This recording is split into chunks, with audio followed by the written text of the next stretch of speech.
kopā ar mums pabūtu šajā brīnišķīgajā seminārā. Tie, kas mani nepazīst, atļauties stādīties priekšā. Mani sauc Ludmila Valavēja.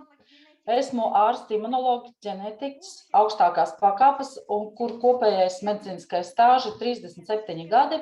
No tā vairāk kā 20 gadi esmu strādājusi kara hospitaļos un 25 gadus nodarbojos ar zāļu sastāviem, kā speciālists ortomolekulārās medicīnas. Par šo laiku esmu diezgan nopietni un dziļi mācījusies tādas lietas kā 5 dažādu starptautisko kompāniju suplementāciju. Esmu spīkeris 15. medicīniskās konferencēs, kas notikušās 7 valstīs. Lai mēs varētu iet uz priekšu, un to mēs šodien noteikti darīsim. Tā, vienu mirklīti. Daktori uzliks slaidus. Reku tā esmu stādījusies priekšā, un kāda ir šodienas mūsdienu tēma? Tēma ir sekojošā. Kā uzturs ietekmē mūsu veselību? Kā regulēt ar suplementāciju, ar tieši doleju suplementāciju, un kā profilakse un kā atveseļošanas metodas izmantot mūsu produktus. It kā liekas, tēma ir pazīstama, ko tur jaunu var pastāstīt. 2 vārdos un viss, bet tiklīdz skar kādu jautājumu padziļināti, skatīties un pētīt, uzreiz parādās, ka viss nav nemaz tik vienkārši. Kas tieši nav tik vienkārši? Kādreiz Stevam Jobsam ir jautājuši, kā viņš izvēlās sev darbiniekus savā kompānijā, pēc kādiem kritērijiem, uz ko viņš pievērš uzmanību. Steves Jobs ir atbildējis, man ir svarīgi, lai cilvēks prot saskatīt jebkuru jautājumu no dažādām pusēm un izmantotu visas zināšanas, dažādas iespējas un dažādas savas pieredzes un apvienot kopējā viedoklī. Un viņš ir stādījis priekšā tādu piemēru, ka jūs ejat uz debesu skrāpja uz 80. stāvu un redzat visu pasauli no dažādām valstīm. It kā liekas uzturu. Kas ir uzturs? Tas ir tas, ko mēs ēdam. Priekš kā mums tas ir vajadzīgs? Katrs noteikti no jums zina, ka pirmkārt tas ir būvniecības materiāls, tas ir enerģijas avots, un kas tas vēl būtu? Protams, tas ir nepieciešams mūsu procesus, kas notiek organismā. Cik ilgi cilvēks var dzīvot bez tā, ka viņš neko neēdīs?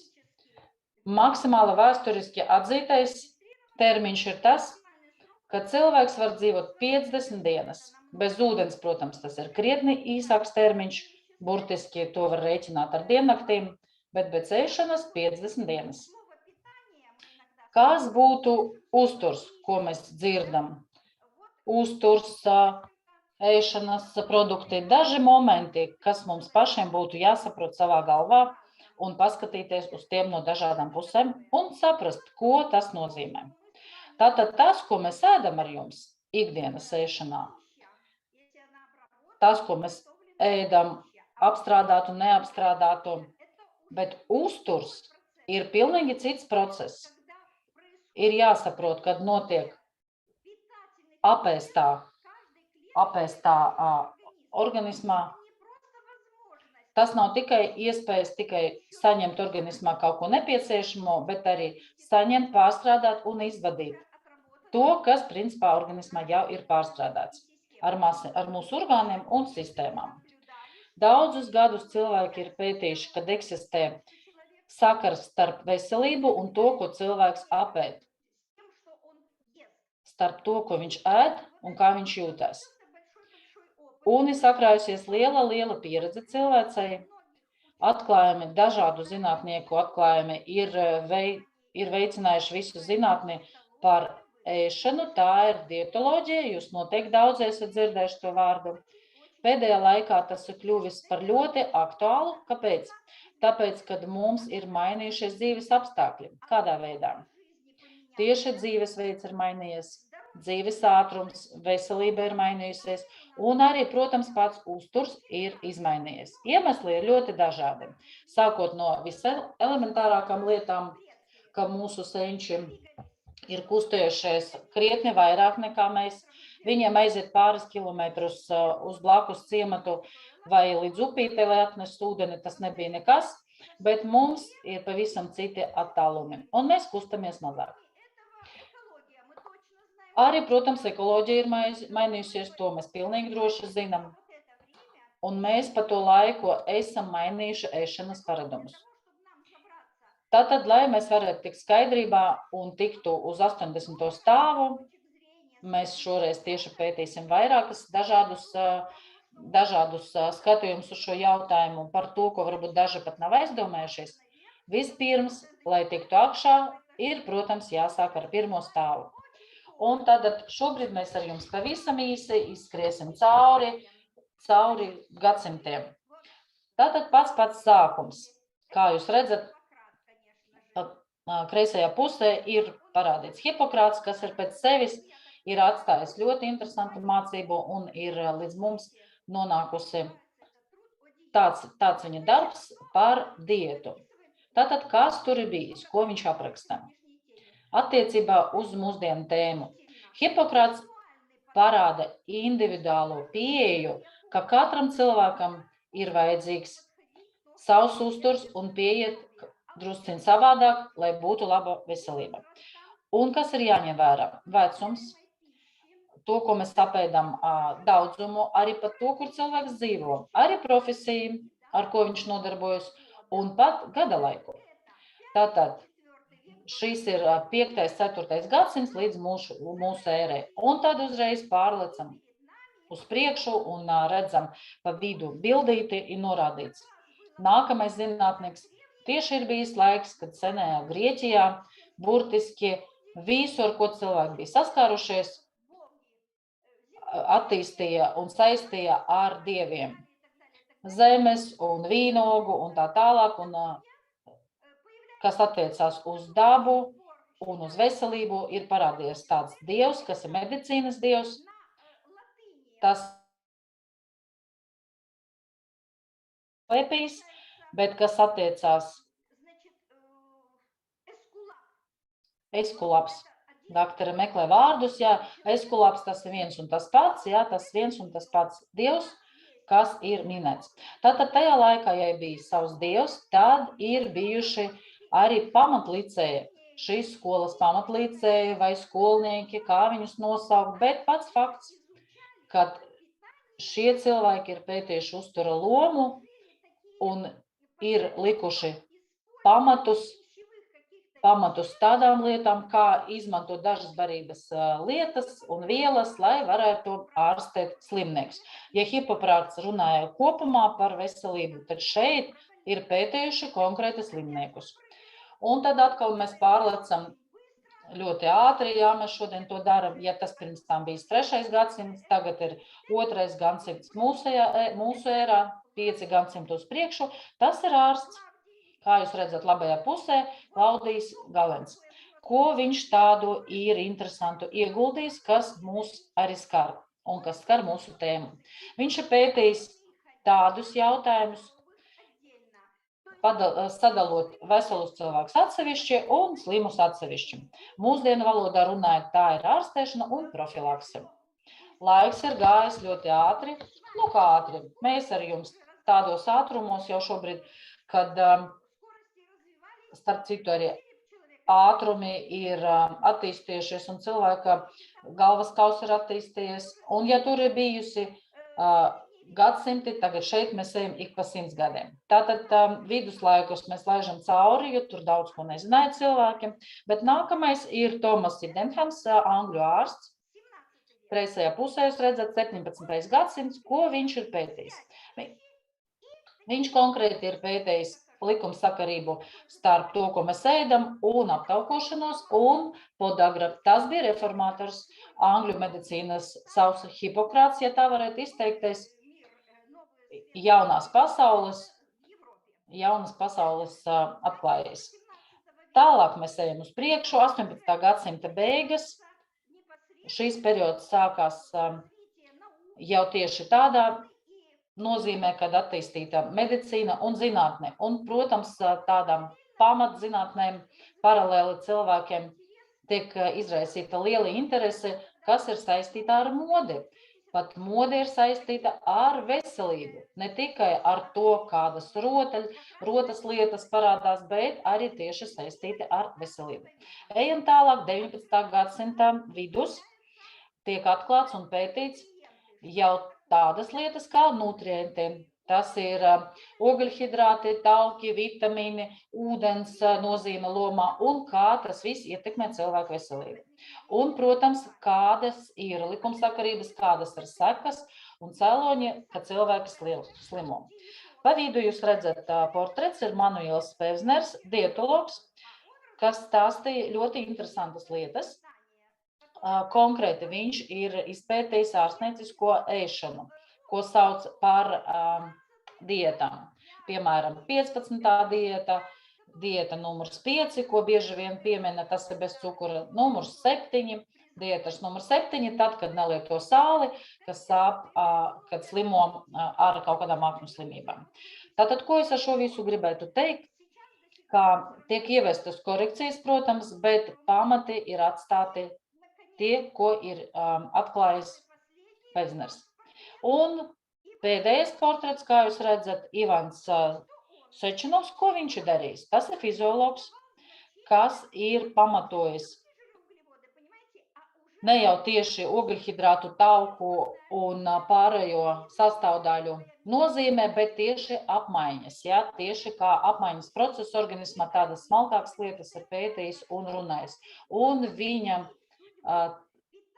viņa frāze, kad ir jāizseko barības viela ceļu organismā, tas nozīmē ekvivalentu tam, ka mēs izzinām savu dzīvi.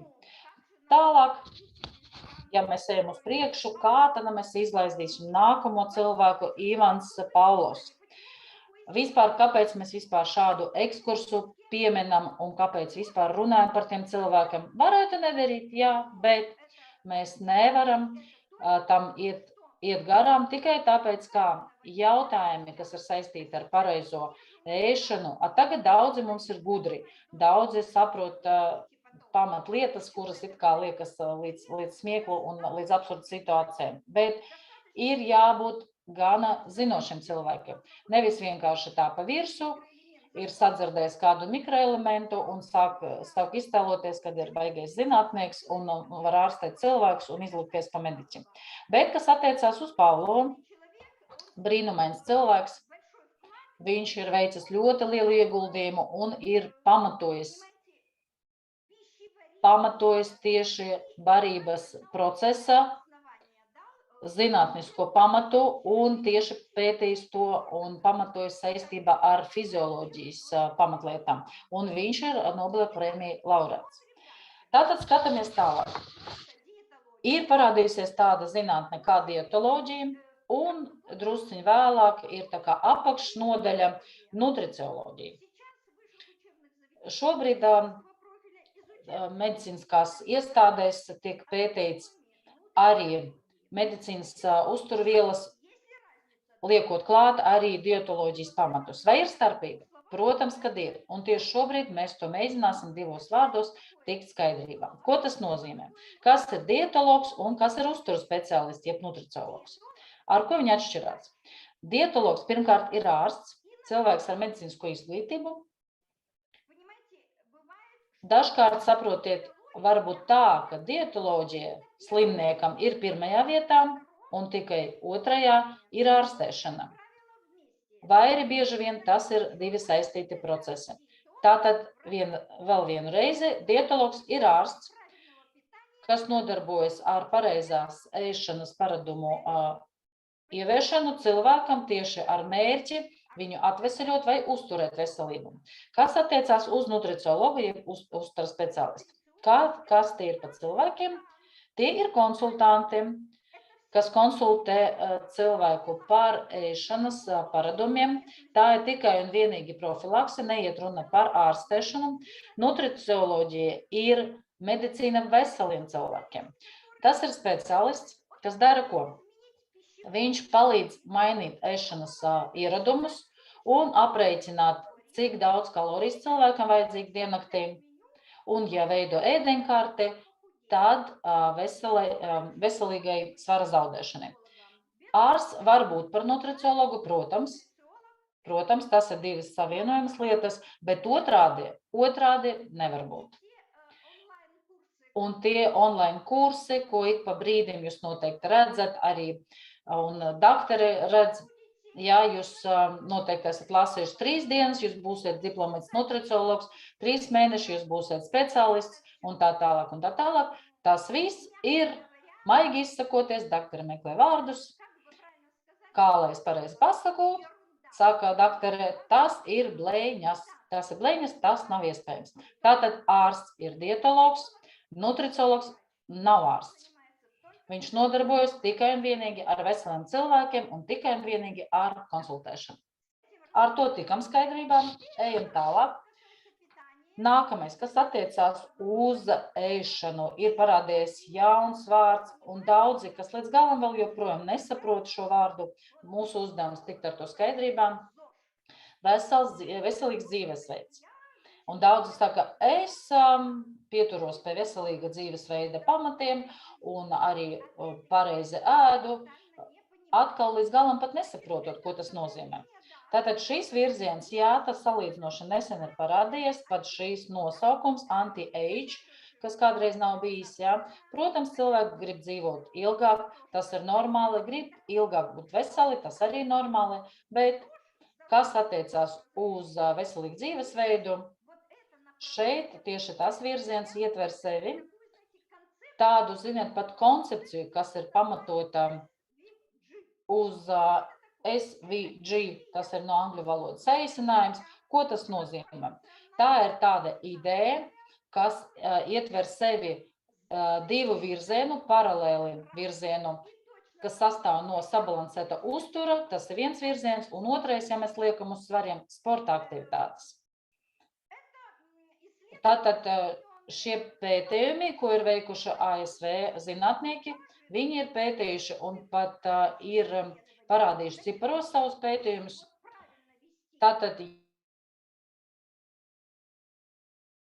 sabalansēt veselīgu dzīvesveidu un sporta aktivitātes, tad teorētiski pat ciparos ir izteikuši, var pagarināt dzīves ilgumu no 9 līdz 14 gadiem. Es tā domāju, no kurienes ir tie cipari? Es domāju pie sevis, tātad vienkārši sirds un asinsvadu slimības pie šāda dzīvesveida samazināsies, un mēs zinām, ka mirstība tieši pie sirds un asinsvadu slimībām ir diezgan augsta, tieši kardio problēmas ir pirmajā vietā. Un ja šo risku samazināt, tad attiecīgi palīdzot cilvēkiem tikt vaļā no šīm problēmām, arī cilvēks varētu ilgāk dzīvot. Diemžēl ne visi pareizi uztver šo bilanci un ir divas galējības, vai no attiecībā uz ēšanu, vai no attiecībā uz fiziskām aktivitātēm. Lieta ir tāda, ka svarīgi ne tikai uzsvars uz to, ka jānomet liekais svars, daži domā, ja es kaut ko neēdīšu, tad es tur vairāk pakustēšos un ātrāk nometīšu svaru un vairāk apmeklēšu trenažieru zāli un varbūt tad būs labāks rezultāts. Šeit ir svarīgi uzsvars ir likts uz ķermeņa kvalitāti. Kas ir ķermeņa kvalitāte? Pirmkārt, svars, muskuļu masa, nākamais ļoti svarīgs moments, un arī kaulu stāvoklis. Bet vai visu to ņem vērā? Ja to neņemt vērā, tad tas jau vairs nav nekāds veselīgs dzīvesveids. Tātad nākamais mainīt spēka vingrinājums ar aerobām slodzēm un, protams, arī izmainīt ēšanas paradumus. Un ja to visu ņemt vērā, mēs kā reizi to saprotam, kad šajā virzienā viss varētu būt savādāk, tad tas vairs nebūs veselīgs dzīvesveids, tas ir vienkārši cilvēks sev ir izdomājuši. Bet kas notiek tālāk? Tālāk notiek, kā jūs redzat, nākamais slaids, tāda skaista sieviete, ko viņi tur mums rāda, redzat tāda liela bļoda ar kaut ko viņi ēd. Tas mūsdienās šo sievieti sauc Stefanis Sasos, tas ir ārsts, dietologs, zinātņu doktors, eksperts. Kā eksperts? tieši veselīga dzīvesveida eksperts, lai šie divi kausi savā starpā ir nolīdzināti. Tieši tā kā būtu jābūt. Tātad nākamais, ar ko Stefanija nodarbojas. Viņa pēta, testē arī, viņa veic ļoti interesantu darbu, zinātnisku tā skaitā, ar lielu komandu, testē arī trenažierus, bet pēdējā laikā cilvēcei parādījusies tāda problēma kā liekais svars, pat līdz aptaukošanās.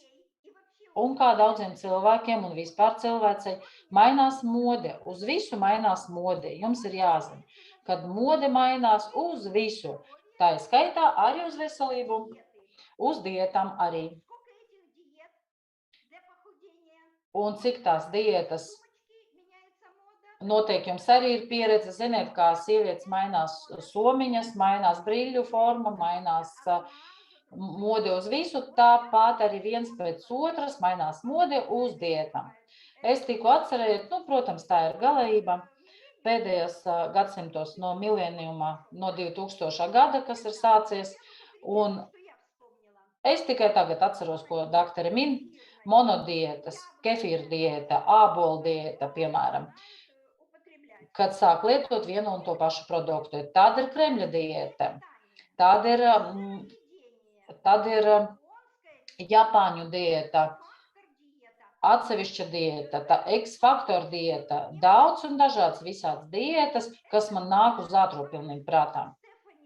Un šī jaunkundze Stefanija Sasos, viņa mūsdienās skaitās daudzās sfērās, ir reitingi, un tieši Stefanija liek, pieņemsim, top 5 diētas 2001. Gada, 2002.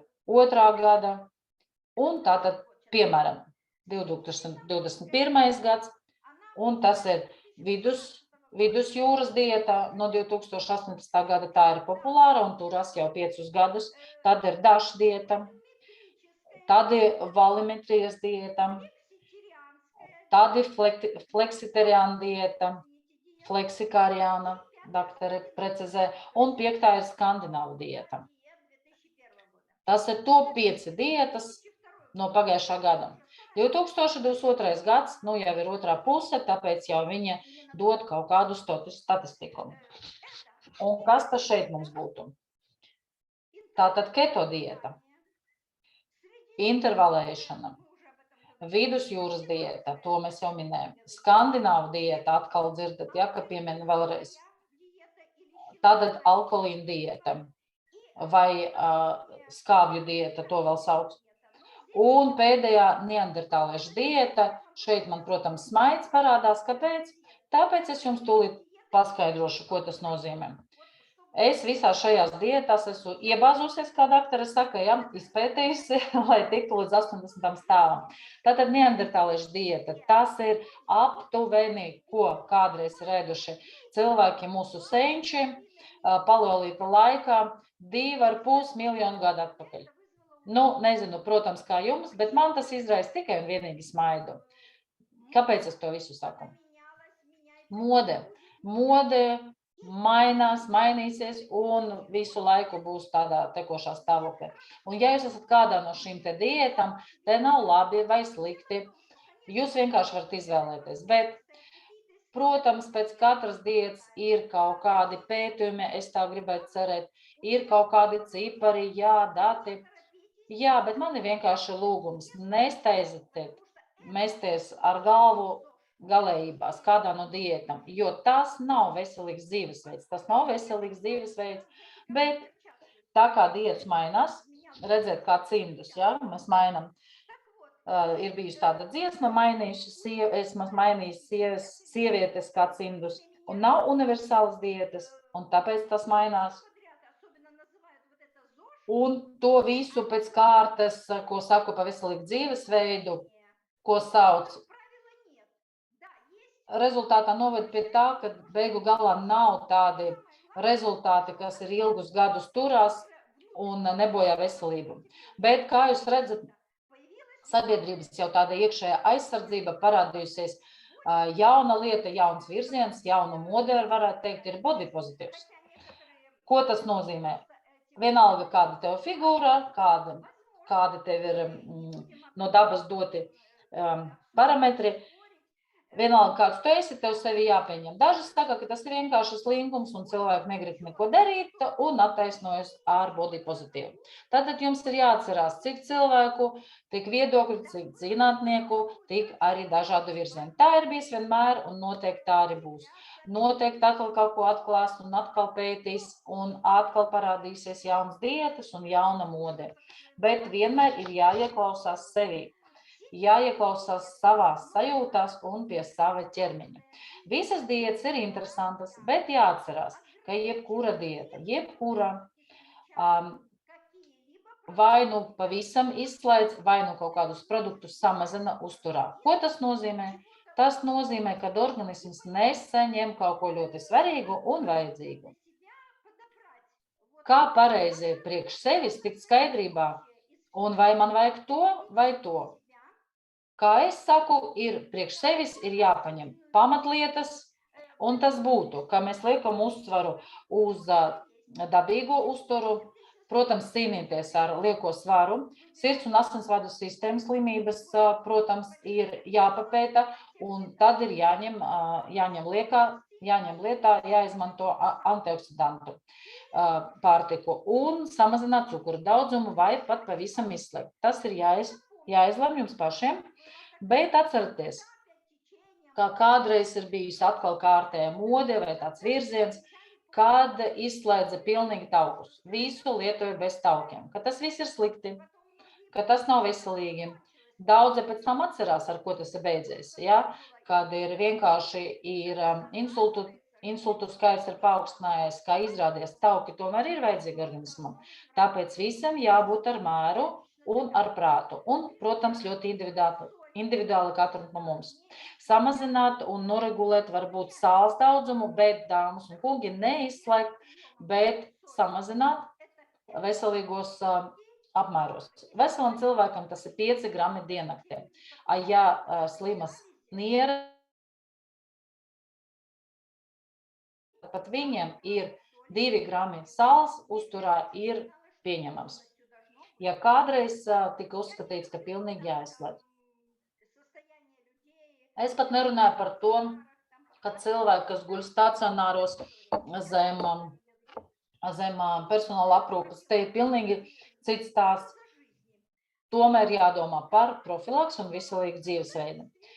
Tātad ūdens bilants kontrole. Protams, cilvēki ir sākuši vairāk dzert ko tieši saldus dzērienus, gāzētus dzērienus, bet mūsu organismam tas īsti nav vajadzīgs.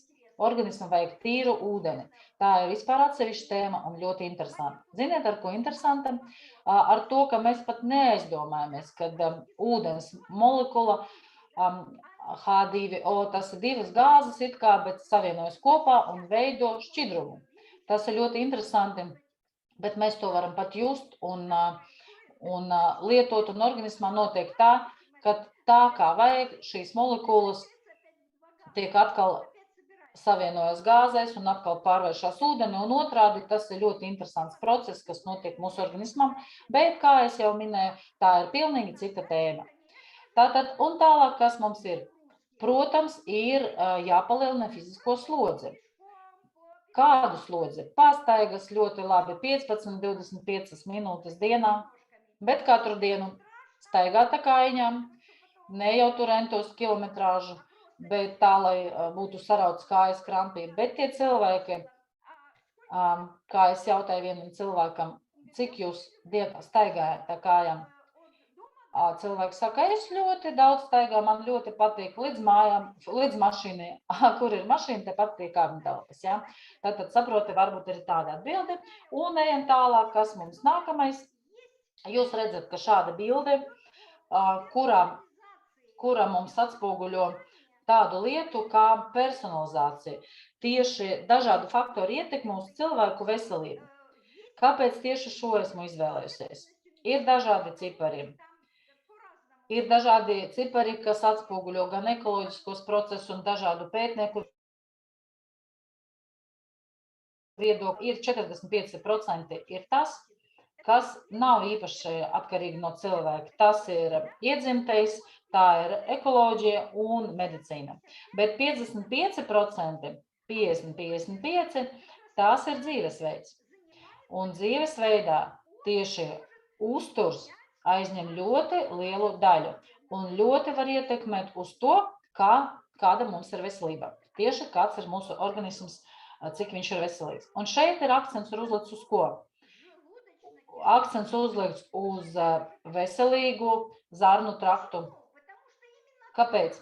Jo tieši tur, lai cik gudrs būtu kaut kas, ko mēs apēdam, tur notiek pārstrādē un aiziet tur, kur ir nepieciešams, lai beigu galā, lai izietu ārā un veidotos bilancē. Tam visam ir jānotiek zarnu kuņģu traktā. Un tagad ļoti interesantas lietas mēs vēl papētīsim. Redzēt, nākamais slaids ir zinātnieks Ivans Raženkovs, un mēs ejam 80. stāvā no otras puses uz citu balkonu, un nākamais zinātnieks, kas ir pētījis uztura garšu. Par ko tas ir? Tieši kāpēc garšīgs ēdiens ir veselīgs. Kad mēs esam ciemos vai mājās, protams, jā, kāds mums ir pabarojis, mēs paēdam, par ko mēs parasti pateicamies? Mēs pateicamies, iedomājieties tādu situāciju, vai cik garšīgi, kā ir saskaitīts kalorijas, kā jums ir sabalansēts uzturs, kā jums ir olbaltumvielas ar taukiem ir savienots. Nu, protams, ka nē, vai ne? Mēs vienmēr pateicamies par to, kad ir bijis garšīgi. Paldies, cik garšīgi bija, vai ne? Tieši garša. Tātad, ar ko ir sācies dabīgs? Dabīgs process un dabīgs produkts, ja, jo mēs runājam šobrīd tieši pagriezoties ar seju pret dabu. Dabīgs ir eko uzturs, un tas sākās ar garšīgu. Tas ir, kā šobrīd notiek tāda nomaiņa, kad uztur bagātinātāji, tādi ķīmiskie tiek aizvietoti ar dabīgu un otrādi. Un ķīmija bieži vien aizverot acis, jūs brīžiem pat nepamanīsiet. Jūs garšojat vienu, mutējums ir viens, bet pēc garšas pilnīgi cits, tāpēc, ka tur ir kaut kas ir identisks dabīgam, pielikts klāt un vairs nevar atšķirt. Bet dabā vienmēr var atšķirt. Tagad daži gudri vārdi, kā daktare saka. Tātad ir ogļhidrāti, glikoze, jā, kas vienmēr griežās uz labo pusi. Visu laiku molekulas iet pa labi. Bet vēl ir, protams, tādas, kas griežās uz kreiso pusi. Tas ir olbaltumvielu molekulas. Un tas ir kas? Olbaltumvielas ir mūsu dzīvība. Tas ir L-aminoskābes, tas ir L-askorbāts, DNK, RNK, tas ir tas, kas esam mēs ar jums. Un C vitamīns, un tas arī, kas mums ar molekulu, kas griežās uz kreiso pusi. Un tas vienmēr ir garšīgi. Mūsu ķermenis to pazīst, jo mums ir kopējais kods ar dabu. Un, protams, kā saka, labs pavārs ir dārgs un maksā tikpat daudz kā labs ārsts, jo viņš spēja no jebkuriem produktiem sagatavot tā, ka mums, piemēram, ir pazīstama tā garša, viņš tā atver to buķete, dažādu struktūru buķete, tā, ka mēs tiešām ēdam ar baudu. Un viņš arī nemaina neko tā, ka mūsu ķermenim tas ir pazīstams un garšīgs. Tieši šīs molekulas labās un kreisās, jā, un tas stāvoklis, to visu kopā sauc par hirālo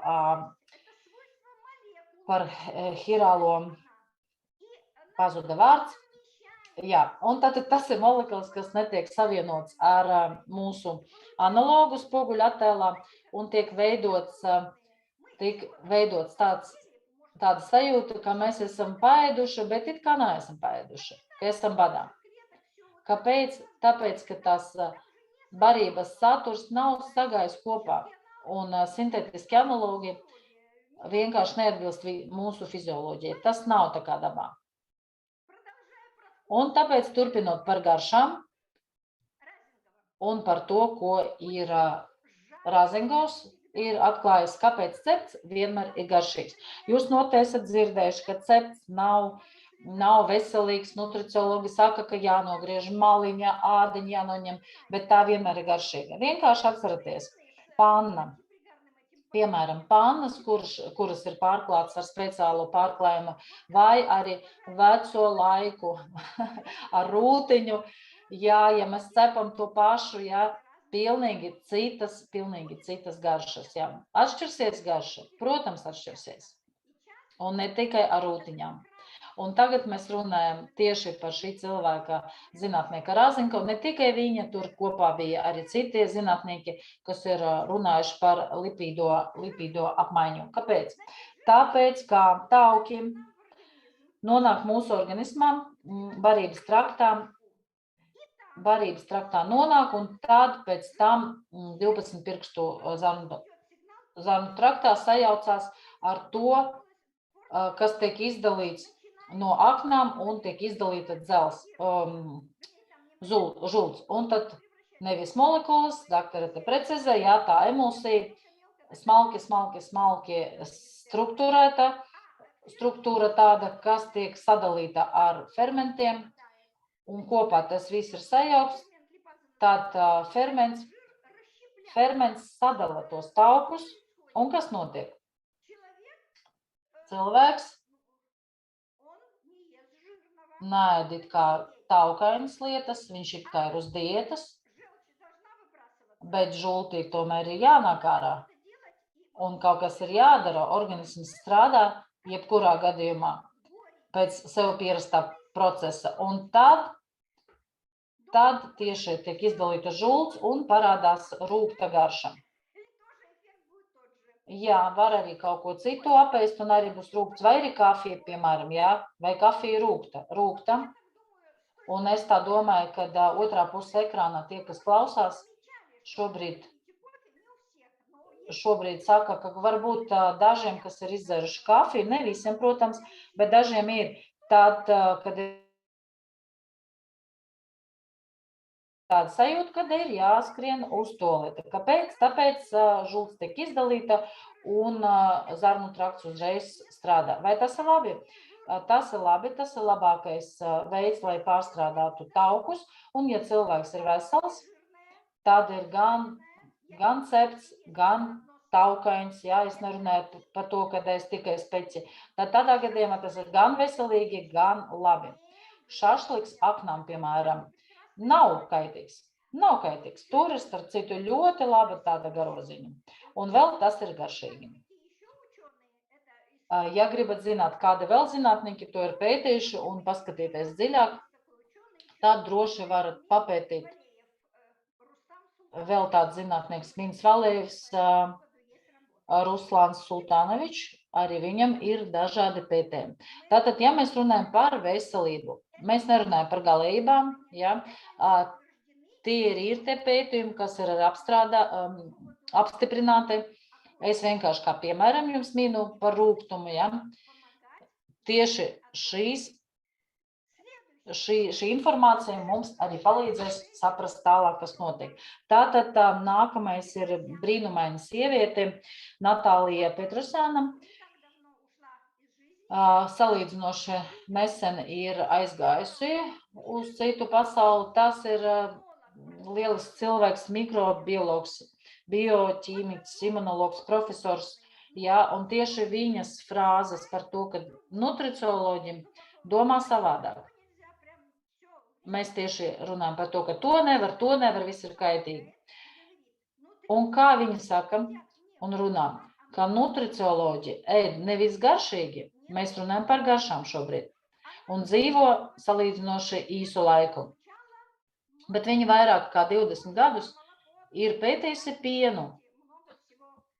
Tas ir tas, kā jūs zinat par pienu, šobrīd runā daudz un dikti, ir dažāda informācija, bet mūsu uzdevums ir tieši paskatīties uz uzturu no dažādām pusēm. ko viņa ir pētījusi faktiski vairāk nekā savas, nevairāk nekā puse no savas dzīves.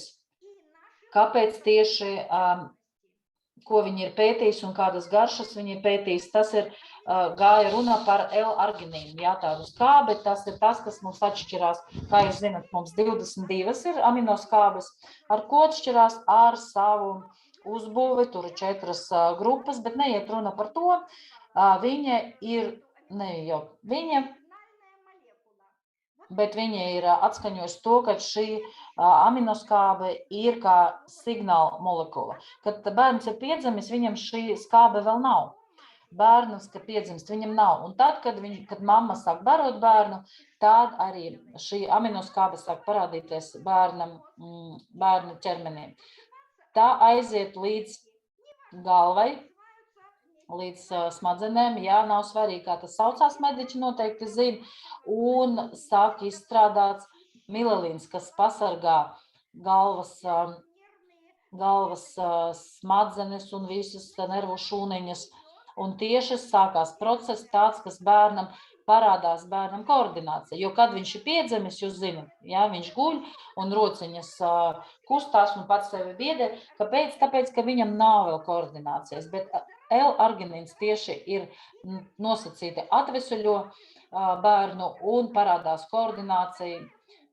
Un tālāk nākamā funkcija uz otru pusi, ja, kas strādā tieši šī signāla molekula strādā no katras šūniņas, kas attīstās organismā, iet atpakaļ signāls atkal uz smadzenēm, un tur parādās tāds signāls, ko tieši gribās.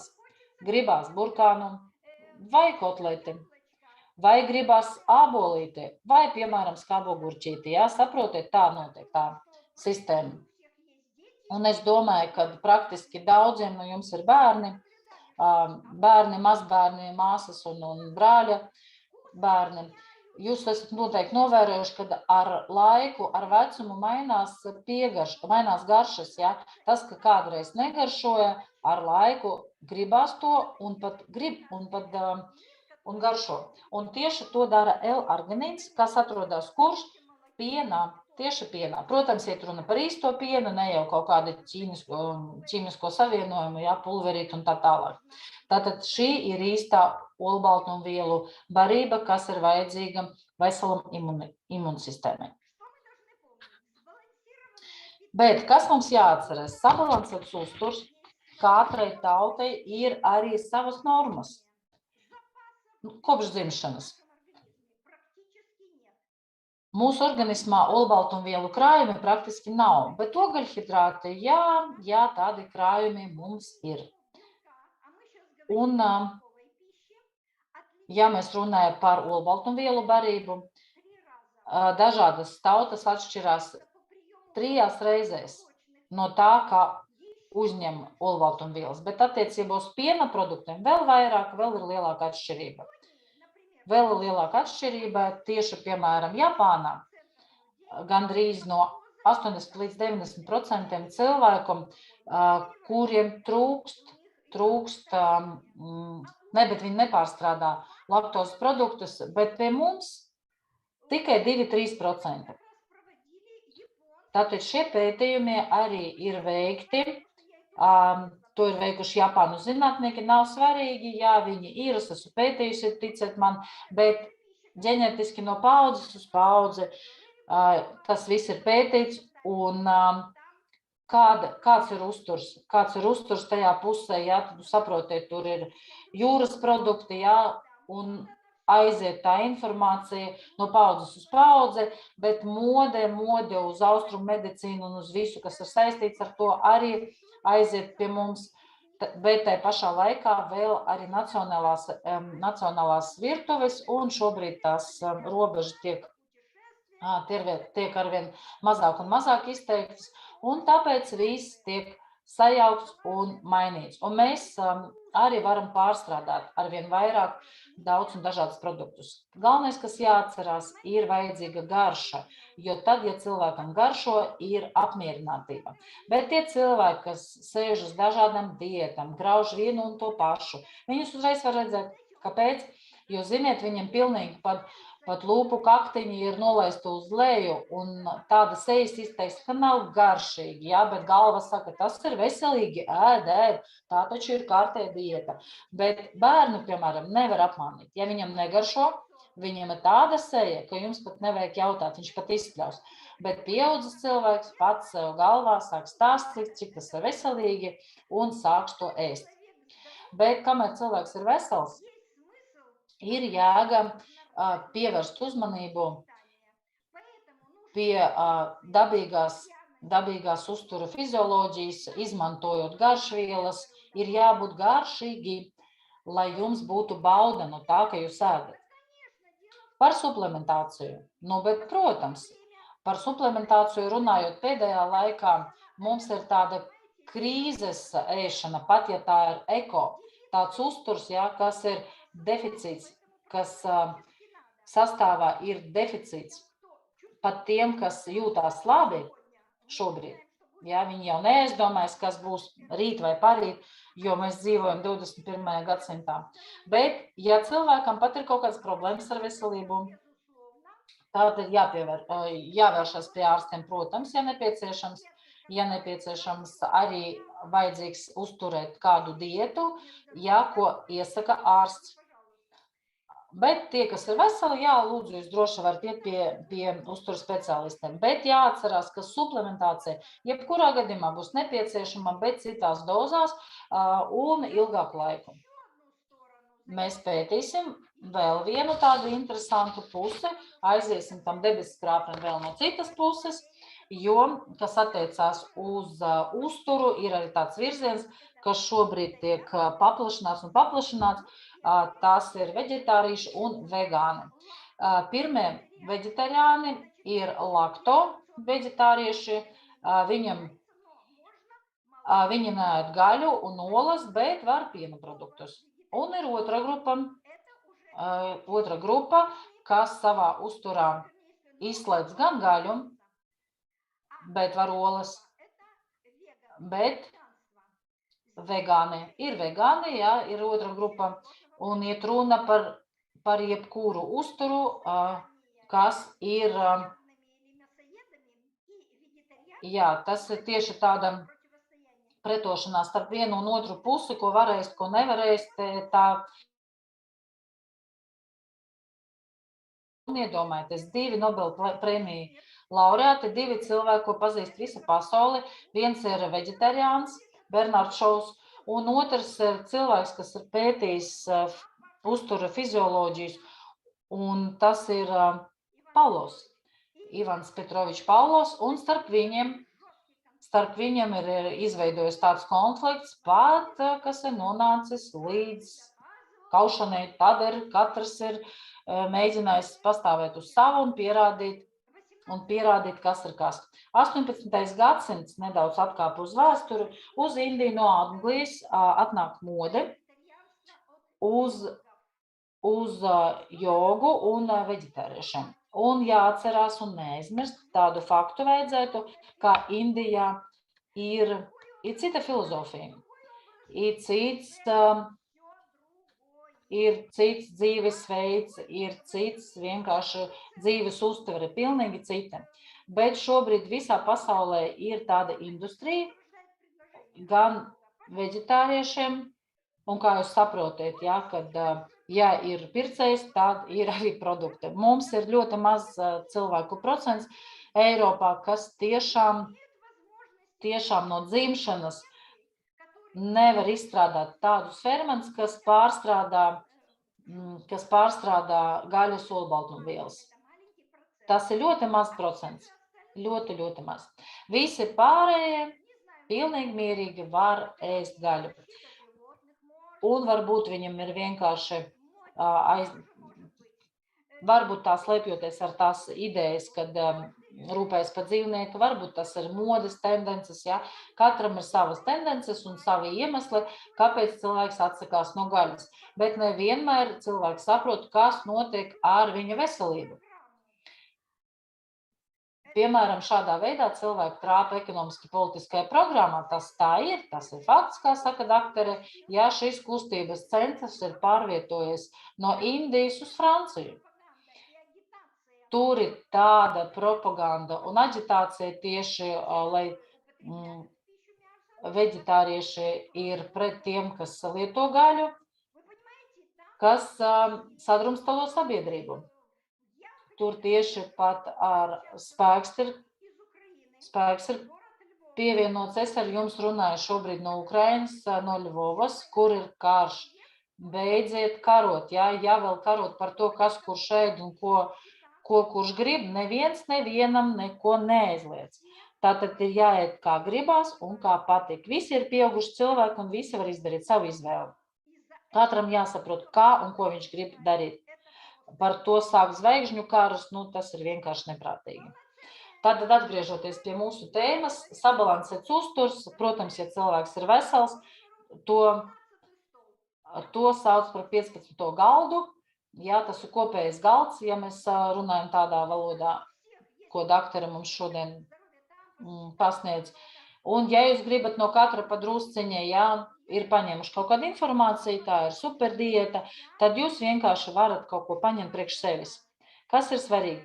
Kas ir svarīgi, ko zināt? Tiem mākslīgiem veģetāriešiem un vegāniem, kas nav no dzimšanas, speciāli priekš viņam. Tātad mūsu DNK ir apmēram 100 gēnu mutācijas, ko mēs nododam no paudzes uz paudzi. Piemēram, katra paudze, ziniet, tāds vārds akcelerācija, kad bērni ir garāki par saviem vecākiem. Mūsu bērni ir gudrāki par mums, tas arī ir fakts, bet arī ir cits fakts, ka katra nākamā paudze ir mazāk izturīga. Mūsu genoms mainās lēni, bet pamatoti. Tātad, kā uz robežas 20. 21. gadsimts robeža dzirdēt indigo bērni, tāds virziens, tad atkal parādies jauni bērni, kristāli bērni, tad atkal ir nākamie, ko saka par generation bērni, un nākamā paudze ir alfa paudze, un saprotiet, tā tas viss mainās un saistīts ar genomu izmaiņām. Tātad virziens anti-age. Vienkārši burvīga programma, gribam dzīvot ilgāk, bet ekonomika, dzīvesveids un uzturs mainās, vai mēs gribam, vai mēs negribam. Un, protams, mutāciju process tiek palielināts arvien vairāk un vairāk. Un ja vēl cilvēks apzināti izslēdz no uztura sev olbaltumvielas, tie, kas atrodas aminoskābes ir iekšā, tā ir gaļa, piens, olas un paši sev to noņemam nost mākslīgi, tad, nekas labs tas nav. Es runāju par veseliem cilvēkiem, doktori uztver. Jā, jo tad, gribot, negribot, krīt dzimstība. Un sanāk pretējais efekts, nevis atveseļošanās, bet tieši cilvēku skaita samazināšanās. Un man ir pazīstama ģimene, kuri ir mākslīgi veģetārieši. Vīrs it kā pretojās, bet sieva teica, vajag, tā ir labi, tā visi cilvēki tā dara, un mēs arī esam vesela dzīvesveida piekritēji. Viņam ļoti ilgu laiku nebija bērna. Un tad, kad parādījās tāds moments, es teicu, klausies, paņem galvu rokā un padomā, beidz ņirgāties pa savu organismu. Un kā jūs domājat, kas notika? Tātad ilgus gadus nebija iespējas palikt stāvoklī, organisms nevarēja vispār to izdarīt. Pagāja pusgads, drusciņ vairāk, kādi 8 mēneši, un šobrīd tajā ģimenē ir bērns. Reku, jums arī atbildi. Tātad, jums arī atbildi par visu jādomā. Mēs esam homo sapiens, ir jādomā ar galvu, nevis tā kā no modes uz modes virzienam pāriet. Un mūsu dolējs. Ko piedāvā dolējs? Viņš piedāvā universālo pieeju, visiem atveseļosiet, vienalga, kas mēs esam, kādu diētu mēs izmantojam, kuram ir kādi uzskati, visiem. Dolēks ir visiem. Ar dietam viss ir skaidrs, gandrīz visas dietas ir tādas, kas nesatur kādu vitamīnu vai minerālu, bet tie, kas dzīvo parasto dzīvi, viņam arī ir nepieciešams savā uzturā lietot suplementus. Un tā kā uztura produkti, kā es atkal saku, un jūs noteikti to zinat, kad ir palikuši citi šobrīd. Man ļoti labi der vārds krīzes produkti. Tad tas nozīmē nesatur visu, ja? Un ko piedāvā Duolife koncepcija? Ļoti vienkārši, bet tai pašā laikā ļoti vajadzīgas lietas, reku jums ir veselīgs dzīvesveids. Tas ir sabalansēts uzturs, tas, ko es teicu, sabalansēts, jā, nevis tā kā pa labi, pa kreisi, izmanto dažādas dietas, bet ar prātu uzņemt to, kas ir vajadzīgs. Stress menedžments, regulāra attīrīšanās, sporta aktivitātes, protams, un suplementi. Viss tas veido veselīgu dzīvesveidu, kas arī atbilst Duolife koncepcijai. Tātad skatāmies tālāk. Un tālāk ir nākamā piramīda. Mēs atceramies, ka iet runa par to, kā uzturs ietekmē mūsu veselību, un mēs noteikti zinām, ka mums visiem kaut kas ir vajadzīgs, lai mūsu veselība būtu līmenī. Tēma mums ir tieši uzturs, tātad uz ko mēs liekam uztvaru? Uz kuņģa zarnu traktu un tieši uz sistēmu, gremošanas sistēmu. Un tātad sākās tas viss ar ko? Protams, ar bāzes sastāviem. Pamatsastāvi, tas, kas ir piramīdas apakšā, kas regulē un atveseļo visus organus, visas sistēmas un katru šūniņu no jūsu organisma. Piemēram, Duolife diena, Duolife nakts, tas ir kas? Diena. Es ļoti īsi stāstīšu, jo daudzi jau zina. Ja kaut kādas detaļas vajadzīgas, jūs droši varat izlasīt, kāds jūs šeit ir uzaicinājis, tad paprasiet viņam linku un palasiet visu, kas jums vajadzīgs. Duolife diena, tā ir mūsu enerģija, tā ir priecīgs prāts un noskaņojums, un Duolife nakts, tas ir sastāvs, kas uztur cirkādus ritmus organismā, protams, reģenerē un atveseļo organismu, ļauj izgulēties, atveseļoties un attīrīties. Tātad ir tāds vārds, ka detoks noteikti jūs zinat, jā, tas ir arī nepieciešams lietojot produktu. Tātad Liquid Golds, Regen Oil, mums ir šķidrais zelts, kas satur 13 nerefinētas eļļas, burvīgs sastāvs, kas, kā jau minēts, 13 augu ir augu valsts izcelsmes. Pat jums ir tāds dzīvesveids, ja jūs esat veģetārietis vai vegāns, jūs droši šo produktu varat lietot. Plus vēl omega-3, 6 pareizajā kombinācijā. Kāpēc? Ļoti svarīgi katram gēnam ir mūsu šūnā, kas iziet cauri lipīdu procesā piedalās, jā, tad bez šiem sastāviem, bez D vitamīna, mēs vienkārši, ziniet, būtu tādi kā augstā gaļa, ja? Tātad šīs procents ir vajadzīgs. Labi ir produkts My Blood, unikāls sastāvs, ja, kas uztur 10 organisma sistēmas, tāpēc arī ir bāzes sastāvā. Nākamais ir Fiber, tas ir šķiedravielas, un Fiber Power ir sausā veidā produkts, ja, ko var termiski apstrādāt un lietot, kas uztur mūsu pamat elementu, jā, tieši gremošanas sistēmu, un šīs produkts ir ļoti vajadzīgs, lai varētu attīrīt un izdalīt visu nepieciešamo no mūsu organisma.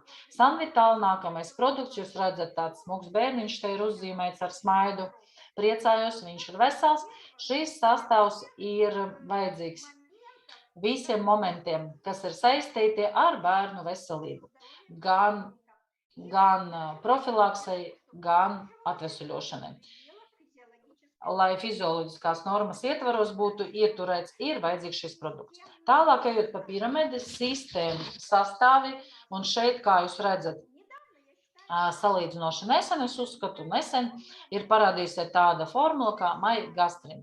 Universāls produkts, kad atveseļo visu gremošanas sistēmu. Tāpēc arī atrodas šajā sadaļā, tur, kur mums ir sistēma sastāvi.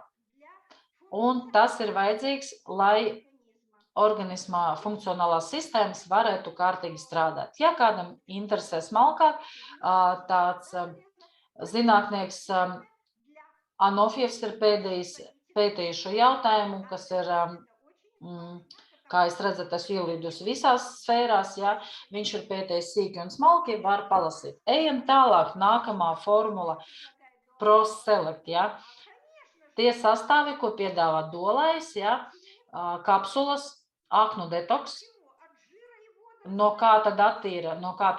No taukiem un no toksīniem, universālā selekcija un palīdzība aknām. Ļoti vērtīgs produkts, tas ir antioksidants sastāvs ar šim produktam. Un aknes, jūs zināt, ir ļoti svarīgs orgāns mūsu sistēmā. Ejam tālāk. Tāda ir nākamie produkti. Bišķiņ pārleca, doktori, atgriežas atpakaļ. Tātad ir nākamie produkti. Mono pastiprināšie sastāvi tādi, kas varētu palīdzēt strādāt kāda noteiktā virzienā. Un iet runa par chlorofilu, zaļa pudele pa kreisi, tas ir enerģijas avots, kas atjauno mūsu organismu, un bārkstis kuņģin tieši tur, kur zarnām kuņģa zarnu trakta darbību un pastiprina imunsistēmu. Kāpēc? Tāpēc, ka tieši ir izstrādātas šūnas, kas uztur mūsu imunsistēmu kārtībā.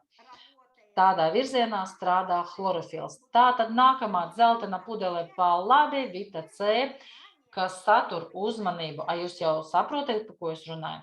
Satur L formulu. Tas nozīmē, kad herālais sastāvs, kas griežās ar molekulām pa kreisi, kas mums ir organismam, ir ļoti saprotams un pieņemams. Kaut ko tuvāk par šo produktu mūsu organismam nevar iedomāties. Tas ir ūdens šķīstošs organisms, kas piedalās daudzos bioķīmiskos procesos. Un tad mēs ejam tālāk, un šeit runājam par to. Vienu mirklīti, doktore saka, atgriezīšos. Redzēt pašā augšā tāda tā kā cepurīte. Jūs redzat tāds trīsstūrīts, jā, mūsu piramīdei. Tur ir sastāvi. Ja jūs lietojat ēteriskie augi, ja jūs profilaktiski lietojat, tad ar šo programmu pietiek. Bet, ja atveseļošanai, tad noteikti ir jāsaskaņo jāsastāv veselo programmu, bet ir mūsu mājaslapā, jūs varat ieiet iekšā, paskatīties un izvēlēties sev tādu komplektu, kas ir nepieciešams tieši jūsu organismu. Un droši pievēršēt uzmanību to, kas ir vajadzīgs jūsu organismam.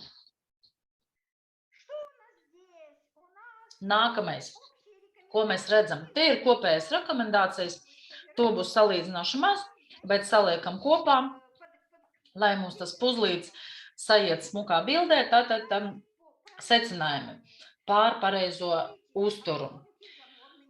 Atsakaties no tā, ka jūs visu laiku nemitīgi dzinaties pakaļ diētām, kas ir modē tajā brīdī. Ieklausieties savā organismā. Un atceraties, ja jūs metēties no vienas diētas uz otru, jūsu organismam ir tikai bada sajūta un stress. Tad skatieties, ko jūs lietojat uzturā. Ēdiet vienā un te pašā laikā pēc iespējas, protams, ja sanāk, ja. Tātad ir jābūt vairākas reizes dienā, ne jau tā, kad no rīta, pēc tam kaut kad uz nakti, protams, kad gribās daudz un dikti, nešķirot, ko mēs lietojam. Tātad nodarbojoties ar sportu, bet ja jūs to darat, tad noteikti ēdiet pēc treniņiem, ja?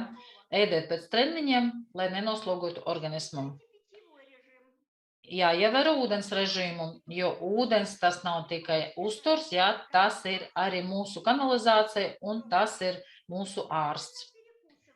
Pareizi lietojiet uzturā kaut kādas nelielas porcijas, ja, un negaidiet ātru rezultātu. Tas ir visbīstamākais, kas var būt, kad nosēžās uz tādas bada diētas, pēc 3 dienām vajag uz kaut kādu pasākumu, ja, un nomet steidzami daudzus kilogramus un jāiedabūjas iekšā kleitā, kas ir 2 izmēri mazāka.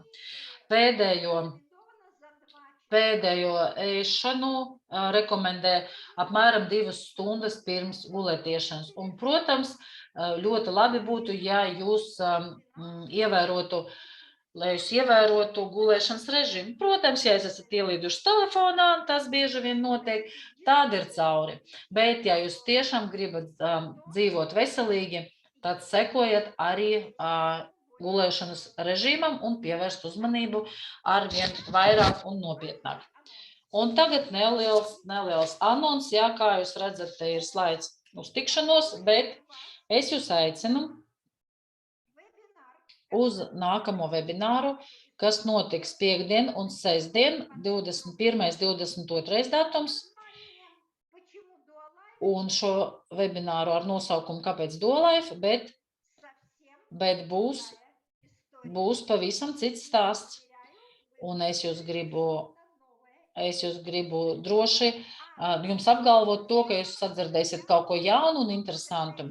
Bet, ja pavisam mēs varētu atvadīties viens no otra, mēs noteikti pasakam paldies mūsu tulkiem, lai būtu saprotams ukraiņu valoda Natāļa Kuzmenko, angļu valoda Irīna un Helēna, latviešu valodā es, Jelena Vecelē, un arī, kas dzirdēja mani oriģinālu valodā, es, Ludmila Valovaja. Atvadamies līdz nākamajai reizei, tiekamies 21. septembrī, piekdien.